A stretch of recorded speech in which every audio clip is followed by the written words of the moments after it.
Welcome back to another episode of Soul Shift, where we dive deep into the transformative ideas, projects, and people shaping our world. We do this by challenging soul shifters such as yourself to rethink what's possible through the lens of community wisdom and social justice. I'm Gioba X, and today we're going to explore the Heritage Foundation's 2025 project. The Heritage Foundation is a well-known conservative think tank based in Washington, D.C.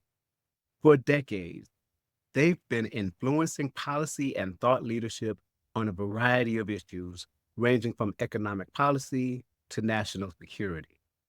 But what exactly is the 2025 project?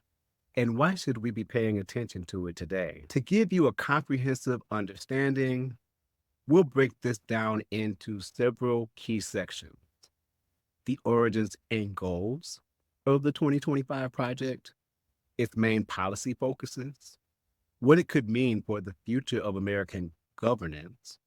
We'll also examine exactly what makes Project 2025 counterintuitive to dismantling anti-Blackness, which is of particular interest to the Soul Shift audience and this project within itself. Then, in closing, we'll highlight several organizations and think tanks promoting counter projects and progressive alternative policy agendas to address systemic racism and promote equality. Much of the analysis that's happening out there right now is focused solely on the 2025 project, but there are other initiatives that probably need just as much attention as they're getting today. So in this episode, we're going to focus in on Project 2025 because that's right now the buzz that is trending and everybody's creating some awareness and some buzz around it. And it's also important to take a look at progressive think tanks and organizations and people that are looking to advance ideas as well. The thing that makes Project 2025 appropriate to discuss in the moment is that it's attached to the current election and the presidency itself. And given what's been happening with the Supreme Court and that Donald Trump and his cronies, his acolytes, which I'm going to refer to them in this podcast, are essential in devising this plan, it's really important that we take note of what they're devising and what's likely to get implemented by Donald Trump or a future conservative president, because the Heritage Foundation is in this for the long game.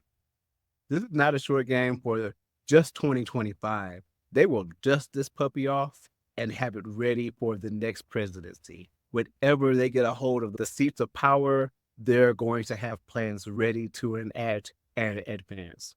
That's how they got to the Supreme Court. So we'll also provide you with credible resources in the comments section so that y'all could go back to them, click on the links, do your own research. We strongly encourage that. And let's keep each other informed about what's happening in the space. So you can dive deeper into this topic on your own, and I will continue to do so. I do not know all things Project 25 or the other policy agendas that will be mentioned later on in this podcast, but we are sure going to find out today, ain't we? So without any further ado, let's get to it, y'all. All right, so origins and goals. The Heritage Foundation launched the 2025 project with a clear and ambitious goal: to prepare for a potential conservative administration in 2025.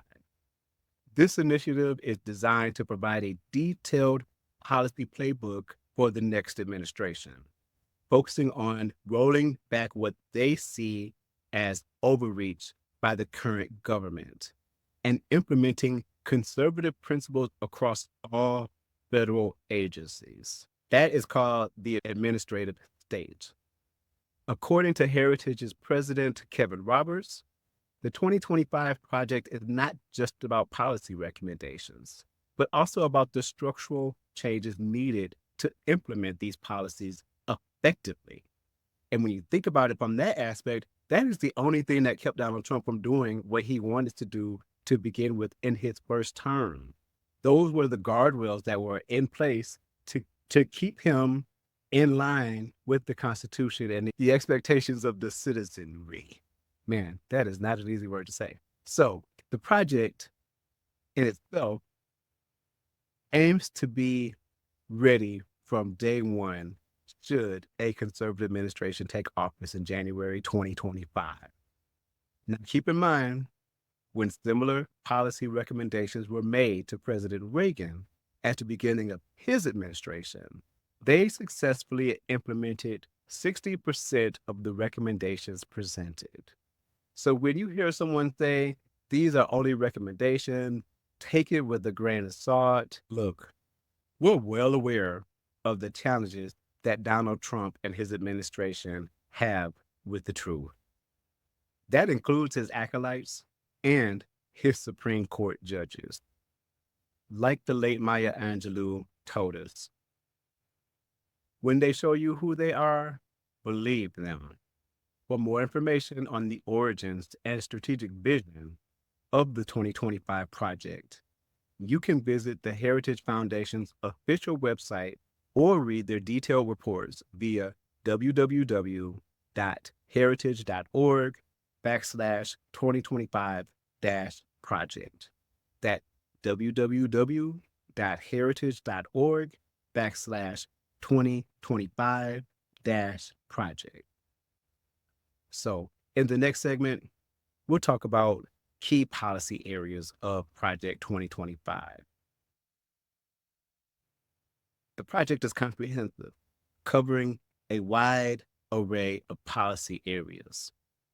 It's 900 pages long, y'all. They really thought this thing out.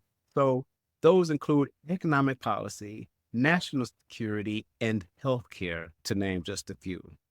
So let's delve into some of the main focuses.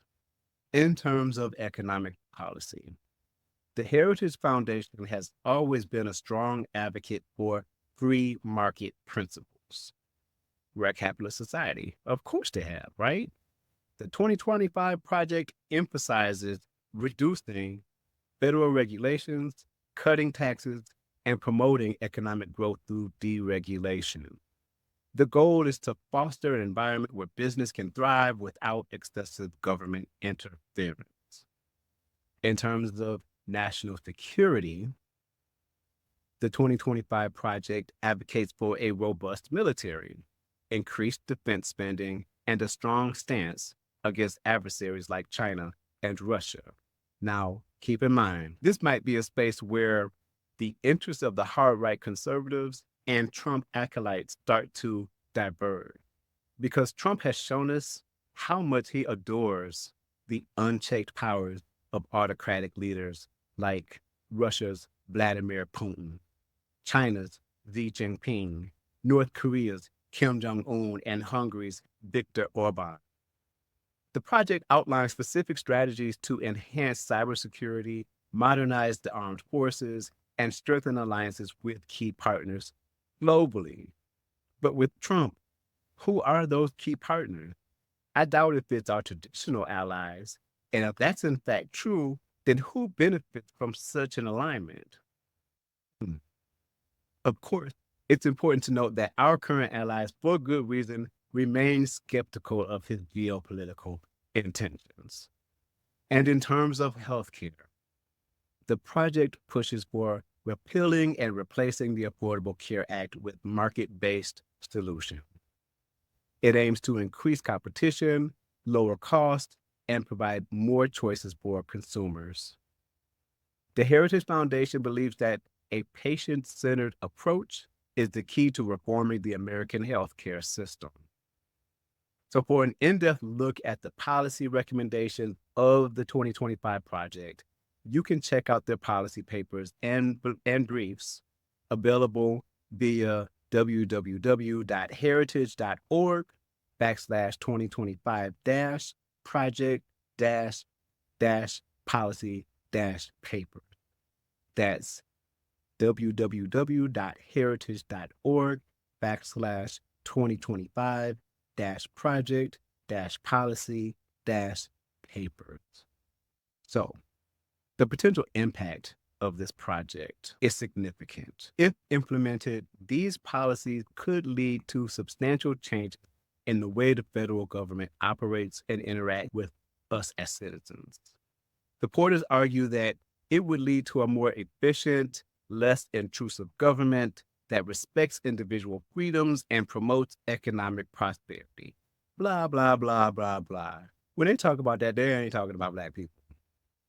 None of that includes Black people. So that just goes right over my head. However, critics caution that some of these policies might roll back important regulations and protection, particularly in areas like environmental regulation and healthcare coverage. It's crucial to understand both sides of the argument to fully grasp the potential ramifications of this initiative. To explore critiques and different perspectives on the 2025 project, I recommend reading analysis from various think tanks and policy experts, such as the Brookings Institute and the Center for American Progress. Now, for counterintuitive aspects of the 2025 project in dismantling anti-Blackness, SoulShift believes strongly that the 2025 project is counterintuitive to dismantling anti-Blackness. So let's examine how its policy proposals could potentially reinforce or exacerbate existing inequalities rather than address them. So, economic inequality. The 2025 project emphasizes deregulation, tax cuts, and reducing government intervention in the economy. While these measures are touted as ways to spur economic growth, they often benefit the wealthiest individuals and corporations the most. Historically, Black Americans have faced significant economic disparities due to systemic racism. Policies that favor the wealthy widen the income and wealth gaps, making it harder for Black communities to achieve economic equity. For instance, cutting taxes for high-income earners and corporations may lead to reduced funding for social programs that disproportionately benefit Black Americans. Programs like housing assistance, unemployment benefits, and food aid are crucial not just for Black families, but for all families. Reducing these resources can exacerbate poverty and economic instability within historically underserved communities and especially within Black communities. Healthcare access. The push to repeal and replace the Affordable Care Act with market-based solutions is another area of concern. The ACA significantly reduced the uninsured rate among Black Americans, providing access to essential healthcare services.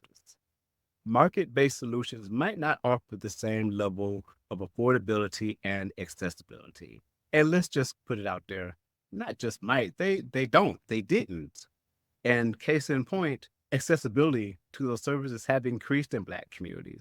So to go back to a path that didn't work or that was less effective is just mind-blowing. But when you don't have the interest of Blackness or Black people as a priority to what you want to advance, then it doesn't matter who is mostly experiencing such disparities. But for us, in a lot of ways, it's life or death. We can't afford to ignore those possibilities. So yeah, health access is really important when it comes to this project. I think a lot of the reason why ACA is so unpopular within the conservative movement, not only because it's viewed as a social program, which is a whole nother conversation, but it's a Obama era program that succeeded in getting through a hostile government that didn't want him to pass anything. And President Obama was able to get the ACA passed, and it is incredibly popular with all Americans. Yet conservatives still want to take it away and put a market-based solution into our government that's less effective and creates more disparities among historically underserved communities like African Americans like myself and the majority of this audience. So without strong protection, insurance companies could return to practices that disproportionately harm minority communities, such as charging higher premiums or denying coverage based on pre-existing conditions. This could further entrench health inequities faced by Black Americans. Education disparities. The 2025 project's emphasis on school choice and voucher programs is intended to continue providing parents with more educational options because the programs already exist. However, diverting the funds from public schools to private and charter schools has already undermined the public education system, which was the intent, right? It's a system that serves the majority of Black, brown, and low income students. Public schools often rely heavily on government funding, and any reduction can lead to larger class sizes, fewer resources, and diminished educational quality. This can disproportionately affect Black students who are more likely to attend underfunded schools. The gap in educational opportunities can contribute to long-term disparities in academic achievement and economic mobility. Criminal justice and policing. While the 2025 project includes elements of criminal justice reform, it often focuses on maintaining law and order through increased funding for law enforcement. This approach can be counterproductive to addressing systemic issues of racial profiling, police brutality, and mass incarceration that disproportionately impacts Black Americans.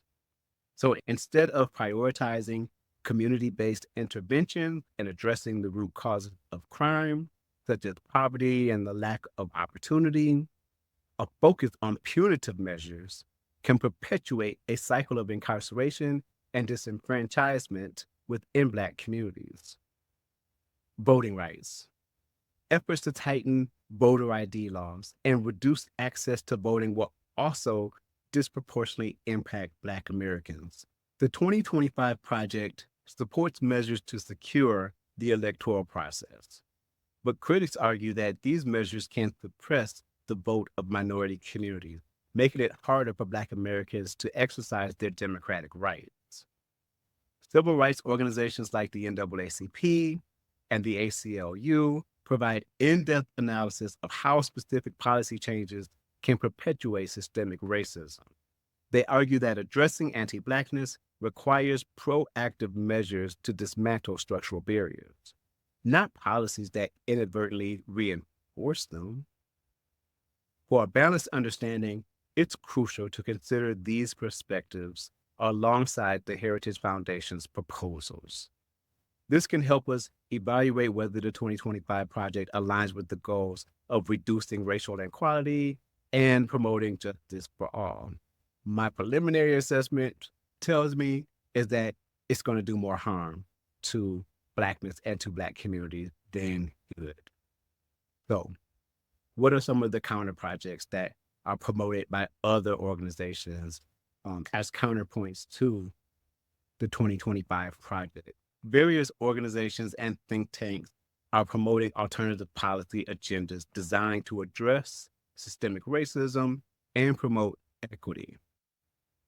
These counter projects often focus on areas such as economic justice, healthcare access, education reform, and criminal justice reform. Let's take a look at a few notable examples. The Center for American Progress. It has proposed a new social contract that aims to ensure all Americans have access to essential needs and opportunities. This project emphasizes policies that promote economic security, affordable healthcare, quality education, and a fair justice system.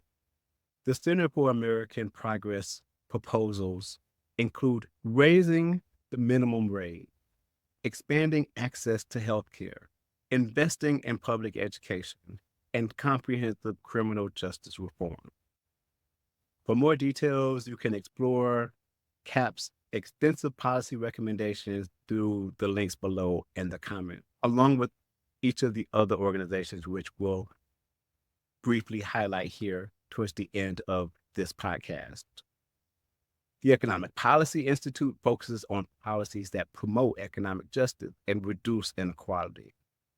Their blueprint for shared prosperity, advocates for progressive taxation, stronger labor rights, and investments in public services and infrastructure. EPI emphasizes the importance of addressing racial disparities in employment, wages, and wealth accumulation. The Brookings Institute has a dedicated initiative called Race, Prosperity, and Inclusion that addresses racial economic disparities. Their research and policy recommendations focus on closing the racial wealth gap, improving educational outcomes for minority students, and promoting equitable housing policies.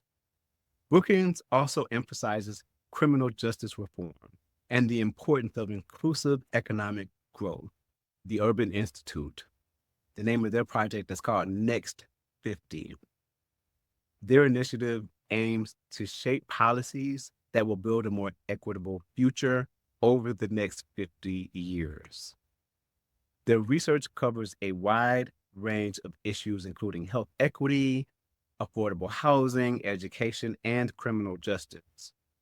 The Urban Institute provides data-driven policy recommendations to reduce racial and economic disparities and promote inclusive growth. And then movements for Black Lives.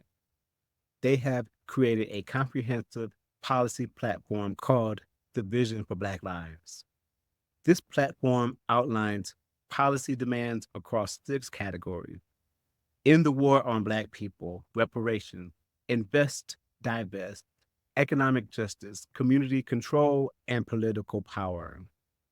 The Movement for Black Lives proposals include defunding police and investing in community-based safety solutions, providing reparations for past and ongoing harms, and ensuring economic justice through living wages and equitable economic policy. So, understanding these alternative policy agendas is crucial for a well-rounded perspective on how we can address systemic racism and promote equity. I encourage you to explore these counter projects and consider how they align with your vision for a just and equitable society. For more information, visit the websites of the Center for American Progress, the Economic Policy Institute, the Brookings Institution, the Urban Institute, and the Movement for Black Lives.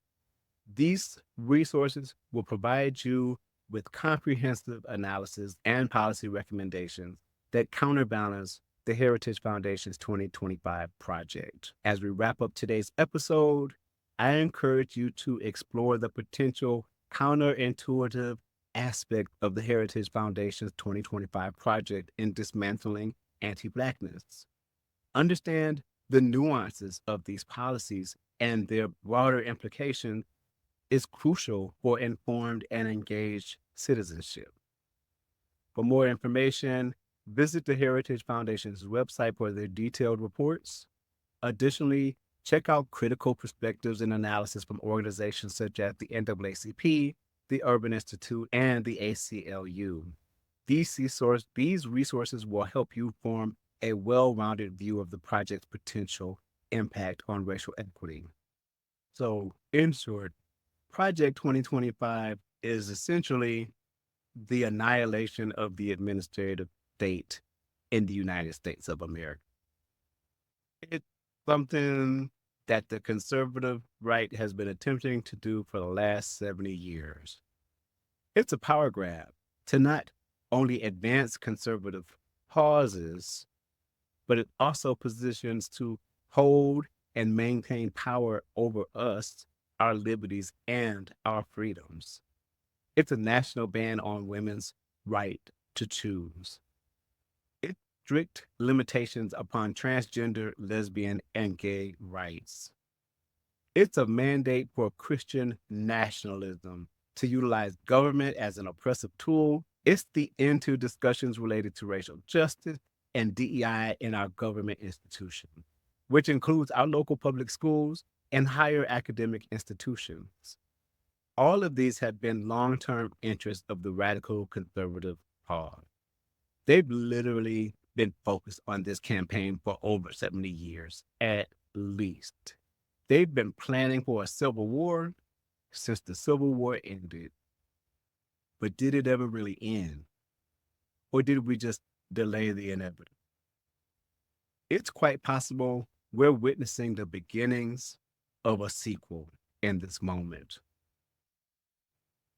As we wrap up today's episode, I encourage you to explore the Heritage Foundation's 2025 project for further analysis, form your own opinion. I think we are at an inflection point in our politics and our history. And I think it's important that we are reflective and aware of where we are in this moment and how we want to be engaged in controlling the direction in which our country is headed. Some of us would rather sit back and let others take control of the wheel. I'm not one of those people. I hope you're not either. Soul shifting is about active engagement of these decisions so that we have a say and a voice. We have our own agency. I'm not interested in having national evangelical Christians decide how I live my life and who I live with and who I love. Nor should you. Nor should you. They should not be able to choose what a woman wants to do with her body. It's a scary world that they want us to live in. And I'm not interested in doing that. So as an activist, I'm going to do what I can to make sure that that doesn't happen on my watch. And we're all responsible for protecting our watch from those who want to intrude upon our freedoms, our rights, and our liberties. So whether you agree with their vision or not, it's essential to understand the ideas and policies that could shape our nation's future. Knowledge is power, and staying informed is the first step towards active and engaged citizenship. Visit the Heritage Foundation's website. Again, I'm repeating it because I think it's really, really important that y'all do so. And don't forget to check out analysis from other think tanks to get a well-rounded yet critical view of its potential ramifications.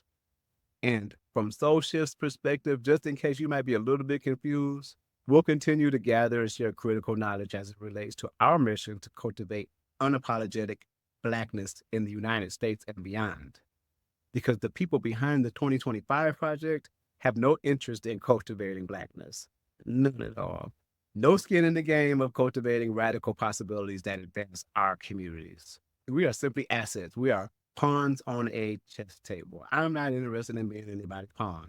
Soul Shift has no interest in being anybody's pawn either in this geopolitical game.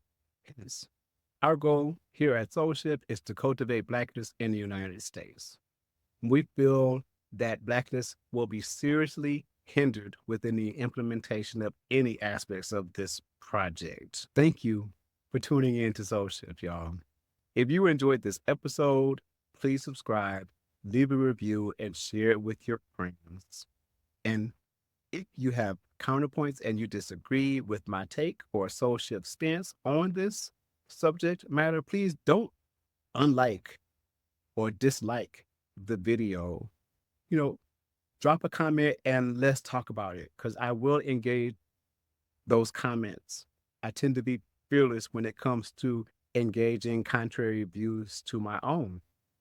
I might learn something, so teach me. And we can also make a space where we can agree to disagree and keep the conversation going in other directions, right? We can be respectful in how we engage each other in this soul shifting space. So until next time, stay curious and keep exploring the ideas that shape our world.